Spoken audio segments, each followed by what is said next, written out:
Пинг-понгот е спорт кој е се поактуелен кај младите. Ако во изминатите години овој спорт бележеше криза и пат на интересот за бавење со него, сега тоа веќе не е случај.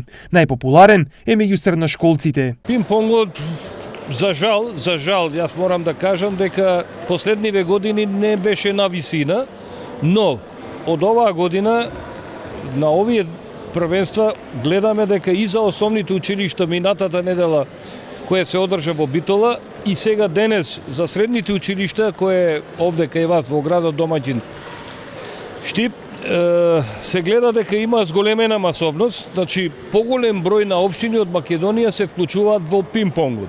На најмасовното државно првенство за средношколци во последните неколку години домаќин беше Штип. Денес ние сме организатори на државното првенство во пинг-понг за средни училишта.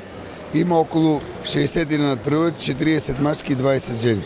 За квалитетот не можам да кажам. Мислам дека е на сите најдобри надпреварувачки во оваа категорија, во младинска категорија се присутни овде. Првенството беше во организација на Федерацијата на училишен спорт и Сојузот на училишен спорт на Штип.